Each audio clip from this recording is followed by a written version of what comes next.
Hola, ¿cómo están, hermanos en Cristo Jesús? En el día de hoy vamos a estudiar qué significa sábado o día de descanso. La palabra sábado proviene de la palabra hebrea Shabbat, como vemos en pantalla, concordancia H7673. Shabbat significa descansar o parar o dejar de trabajar. El origen del día de descanso Shabbat en hebreo, concordancia H7673, o el origen del día del sábado Shabbat en hebreo, concordancia H7676, como vemos en pantalla, se remonta a la creación. Veamos Génesis 2:1. Así quedaron terminados los cielos y la tierra y todo su ejército o todas sus huestes, refiriéndose al reino angelical. 2. Para el séptimo día, Dios ya había terminado su obra o su trabajo y Dios descansó, Shabbat en hebreo. O sea, Dios dejó de hacer algo. Dios no hizo ningún trabajo en el séptimo día de toda la obra que hizo. Después de crear los cielos y la tierra en 6 días, Dios descansó. Dios dejó de hacer algo. Dios no hizo ningún trabajo en el día séptimo de toda la obra que hizo. Ojo, esto no significa que Dios estaba cansado y necesitaba descansar. Sabemos que Dios es todopoderoso y nunca se cansa. Entonces, ¿qué significa que Dios descansó? Pues simplemente que Dios dejó de hacer lo que estaba haciendo, o sea, cesó de hacer su obra. Esto es importante para entender el establecimiento del día de descanso y el papel de Cristo como nuestro descanso. Dios utilizó el ejemplo de su descanso en el séptimo día de la creación para establecer el principio del día de descanso para su pueblo. Eso lo vemos en Éxodo 28. Acuérdate del día del sábado, Shabbat en hebreo, para santificarlo. 9. 6 días trabajarás y harás todos tus trabajos. 10. Pero el séptimo día es sábado para Jehová tu Dios. No hagan ningún trabajo, ni tu hijo, ni tu hija, ni tu esclavo, ni tu esclava, ni tu ganado, y ni siquiera el extranjero que trabaje para ustedes. 11. Porque Jehová hizo en 6 días los cielos, la tierra, el mar y todo lo que hay en ellos, pero descansó en el séptimo día. Por eso Jehová bendijo el sábado y lo hizo sagrado. El día de descanso o el día del sábado fue establecido para que las personas pudieran descansar de sus trabajos y empezar de nuevo después de un día de descanso. El día de descanso o el día del sábado era la sombra de Cristo, quien proporcionaría un descanso permanente para su pueblo.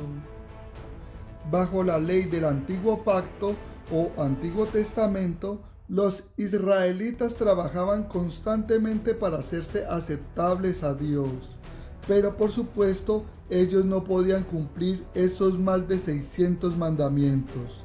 Así que Dios proporcionó una serie de ofrendas y sacrificios por el pecado para que pudieran acercarse a Él, para obtener perdón y restaurar la comunión con Él, pero solo temporalmente. El Antiguo Testamento o Antiguo Pacto es un tipo, entendiendo por tipo que es una sombra, o sea, una prefiguración o una representación anticipada de Cristo. Como vemos en el ejemplo en pantalla, el Antiguo Testamento es la sombra y el Nuevo Testamento es la realidad. El tipo o sombra nos sirve para apuntar proyectivamente hacia el futuro, hacia una realidad. El Nuevo Testamento o el Nuevo Pacto es el antitipo, que quiere decir el cumplimiento o realidad de esa sombra que se reflejó en el Antiguo Testamento o Antiguo Pacto. El Antiguo Testamento o Antiguo Pacto es la sombra, como vemos en pantalla, o sea, la sombra que se refleja. Y el Nuevo Testamento o Nuevo Pacto es el antitipo o realidad, como vemos en pantalla. El Nuevo Testamento sería el antitipo o realidad y la realidad es Cristo. El Antiguo Testamento es como esa sombra y Cristo es la realidad. Dios fue revelando progresivamente en forma de sombra o en forma de tipo. Por eso los muchos sacrificios que la ley exigía recordaban a los israelitas que ellos eran pecadores y que necesitaban un Salvador. Veamos Hebreos 10:1. Porque la ley, recuerden hermanos que la ley era una manera de referirse a todo el Antiguo Testamento o Antiguo Pacto y no solo a los más de 600 mandamientos de la ley judía, sino que también se refería a todo el Antiguo Testamento. Ahora sí repitamos, Hebreos 10:1. Porque la ley, teniendo la sombra de las cosas buenas por venir, como vemos en pantalla, la ley tenía la sombra de las cosas buenas por venir, o sea, la ley tenía la sombra de las cosas buenas por venir, pero no la imagen o sustancia o realidad misma de las cosas. Como vemos en pantalla, no tenían la imagen o la sustancia o la realidad misma de las cosas. Una sombra es una clara indicación de que la sustancia o imagen que la produce tiene una existencia real. Ahora sí, veámoslo completo. Hebreos 10:1.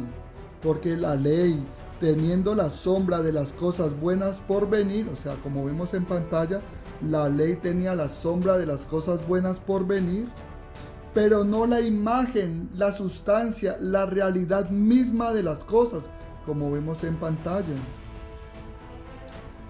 Esta, o sea, la ley, nunca puede perfeccionar con los mismos sacrificios que se ofrecen continuamente cada año a los que se acercan.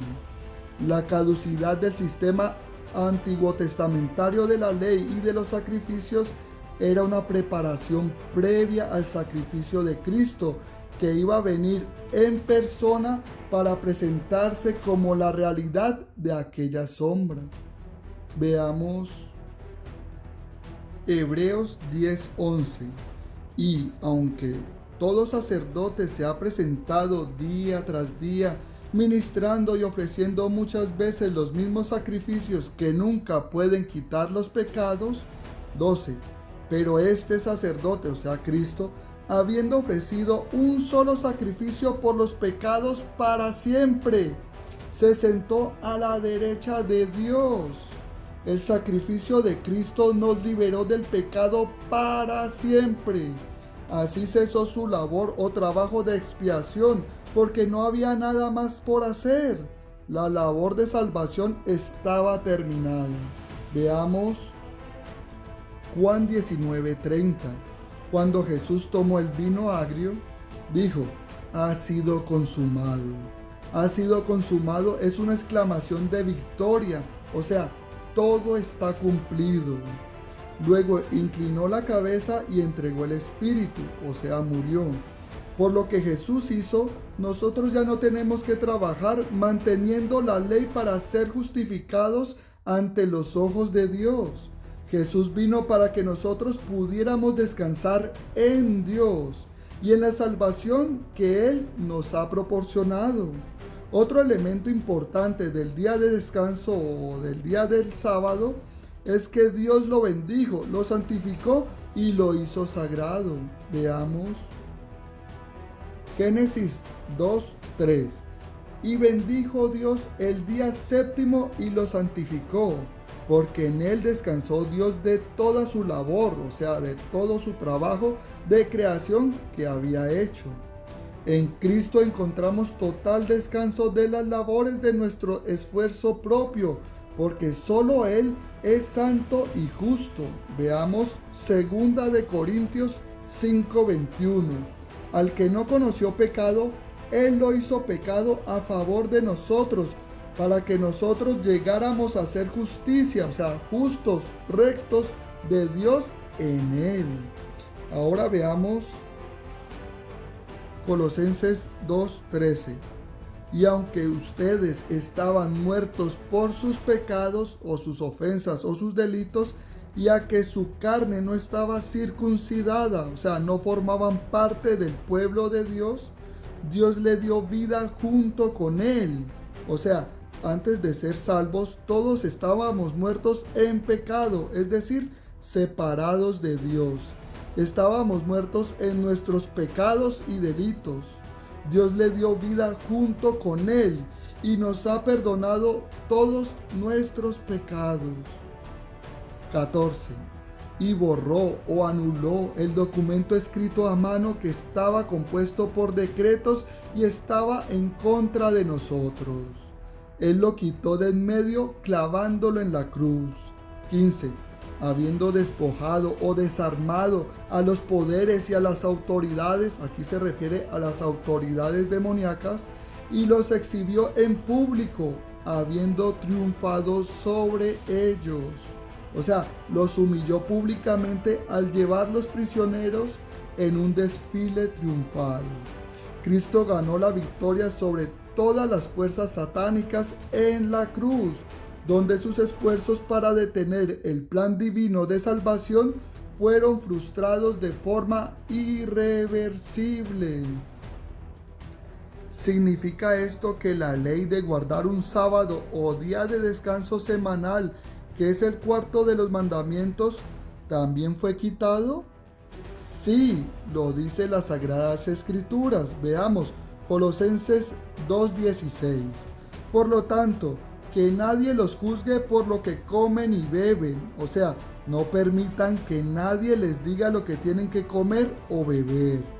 O con respecto a días de fiesta, o sea, tampoco se sientan obligados a celebrar las festividades judías, como por ejemplo la Pascua, el Pentecostés o los tabernáculos, o Luna Nueva, o sea, un sacrificio mensual que se ofrecía en el primer día de cada mes, o sábados.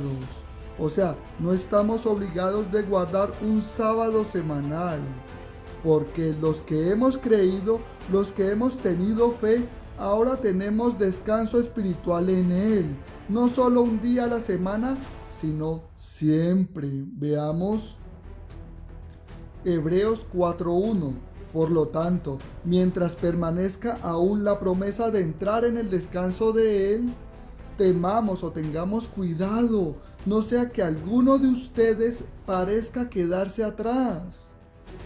2.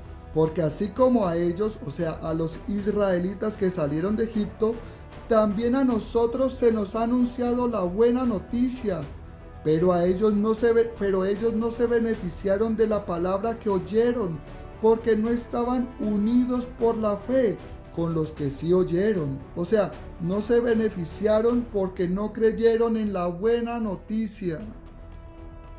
3. Pero los que hemos creído, los que hemos tenido fe, sí entramos en el descanso, o sea, en el descanso espiritual. Pero los que no creyeron, sigamos leyendo, tal como Él ha dicho, como juré en mi ira, no entrarán en mi descanso, aunque su trabajo o sus obras estaban terminadas desde la creación del mundo. El descanso espiritual que Dios da no es algo incompleto o inacabado, es un descanso que se basa en un trabajo terminado. Sigamos. Hebreos 4:4.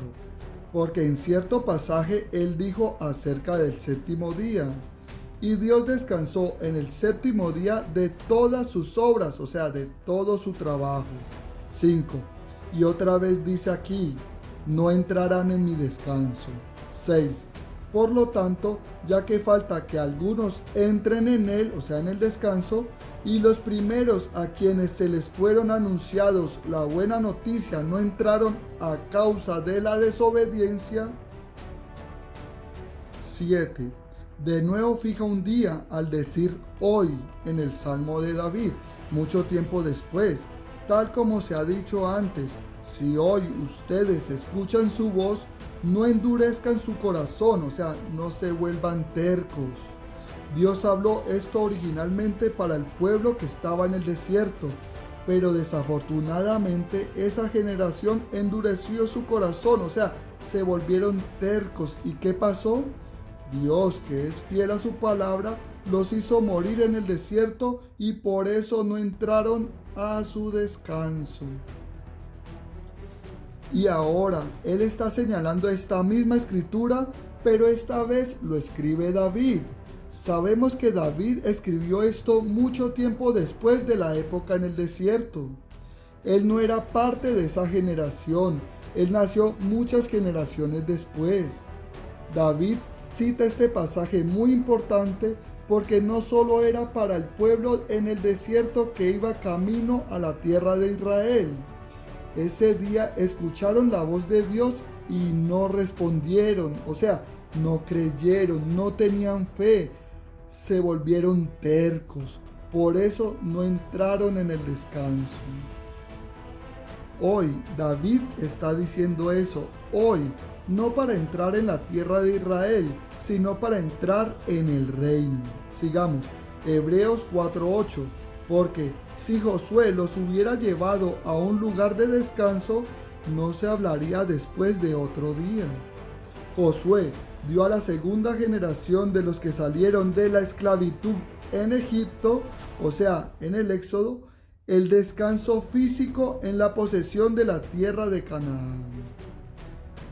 Mucho tiempo después, David exhortó o motivó a su generación a no rechazar la voz de Dios en su tiempo, hoy para ellos, que mandaba a entrar a su descanso. La posesión de Canaán era solamente un tipo, una sombra del verdadero descanso de Dios. Veamos, Hebreos 4:9. Por tanto, queda todavía un descanso sabático para el pueblo de Dios. 10. Porque el que ha entrado en el descanso de Dios, también ha descansado de sus propias obras o de su propio trabajo, tal como Dios de las suyas. Ahora veamos Marcos 2:27. Jesús también les dijo, el sábado fue hecho por causa del ser humano, y no al ser humano por causa del sábado. Jesús restableció el principio de que el sábado o día de descanso se hizo para hacer descansar al ser humano de sus obras o de su trabajo. Los fariseos habían transformado el sábado o día de descanso en un día de pesadas cargas e hicieron al hombre esclavo de muchas reglas hechas por ellos. Jesús es nuestro descanso porque Él es Señor del sábado. Eso lo vemos en Marcos 2:28. Así que el Hijo del Hombre es Señor también del sábado. Jesús vino para liberarnos de la ley, porque la ley condena al pecador. Veamos Juan 1:17. Porque la ley fue dada por medio de Moisés, pero la gracia o bondad inmerecida y la verdad vinieron a ser por medio de Jesucristo. Ahora veamos Romanos 6:14. Porque el pecado no se enseñoreará sobre ustedes, pues no están bajo la ley, o sea, no estamos bajo la autoridad de la ley. Al no estar bajo la ley, no estamos bajo su castigo, pues ustedes no están bajo la ley, sino bajo la gracia o bajo la bondad inmerecida. No sean tercos como los israelitas hicieron en el desierto, que por causa de su incredulidad o por su falta de fe o por no confiar en Dios, Dios le negó la entrada a su descanso. Veamos Hebreos 3:11. Como juré en mi ira, no entrarán en mi descanso. 12. Tengan cuidado, hermanos, no sea que alguno de ustedes tenga un corazón incrédulo y malvado, que lo aparte o que lo aleje del Dios vivo. 13. Más bien, sigan animándose unos a otros cada día, mientras dure ese día llamado hoy, para que ninguno de ustedes se endurezca por el engaño del pecado. 14. Porque hemos llegado a ser participantes del Cristo, si en verdad nos mantenemos firme a la confianza que teníamos al principio. 15. Es como se dice, si hoy ustedes escuchan su voz, no endurezcan sus corazones, o sea, no se vuelvan tercos, como hicieron los que se rebelaron. 16. Porque quienes después de oír se rebelaron, ¿no fueron todos los que salieron de Egipto por medio de Moisés? 17. ¿Y con quienes se disgustó Dios durante 40 años? ¿No fue con los que pecaron que cayeron muertos en el desierto? 18. ¿Y a quienes les juró que no entrarían en su descanso, sino a los que desobedecieron? O sea, a los que se rehusaron a creer. 19. Y vemos que no pudieron entrar por causa de la incredulidad, o sea, por la falta de fe, porque no confiaron en Dios. Ahora veamos Romanos 8:1. Por lo tanto, ahora ninguna condenación hay para los que están en Cristo Jesús. 2. Porque la ley del Espíritu que da vida en Cristo Jesús te liberó de la ley del pecado y de la muerte. 3. Porque lo imposible para la ley, por cuanto ella era débil por causa de la carne, Dios envió de sí mismo al Hijo, o envió a su propio Hijo en semejanza de carne de pecado. Jesús era hombre verdadero, pero no era hombre pecador. Volvamos. Romanos 8:3. Porque lo imposible para la ley, por cuanto ella era débil por causa de la carne, Dios envió de sí mismo al Hijo en semejanza de carne de pecado y como ofrenda por el pecado. Así condenó al pecado en su carne. 4. Para que la exigencia o justicia de la ley fuese cumplida en nosotros, que no andamos conforme a la carne, sino conforme al Espíritu. ¿Cómo hacemos para no caminar en la carne, sino en el Espíritu? Lo vimos en el verso 1 y 2. Veamos, Romanos 8:1. Por lo tanto, ahora ninguna condenación hay para los que están en Cristo Jesús. 2. Porque la ley del Espíritu que da vida en Cristo Jesús te liberó de la ley del pecado y de la muerte. Solo por el nuevo pacto podemos recibir el Espíritu. Romanos 8:5. Porque los que viven conforme a la carne piensan en las cosas de la carne, pero los que viven conforme al Espíritu, en las cosas del Espíritu pensamos. No existe ningún otro descanso además de Cristo. Solo Él satisface la exigencia de la ley y solo Él proporciona el sacrificio que expía el pecado. Él es la provisión de Dios para nosotros, permitiéndonos descansar de nuestras propias obras. No rechacemos este único camino de salvación en Cristo Jesús. Espero, hermanos, que este video les haya gustado. Si te gustó, dale like, y si no, dislike. No olviden suscribirse. Y oremos mucho, hermanos, para que el Espíritu de Dios nos guíe, nos ilumine y podamos comprender las Sagradas Escrituras. No siendo más, nos vemos en el próximo video. Hasta luego.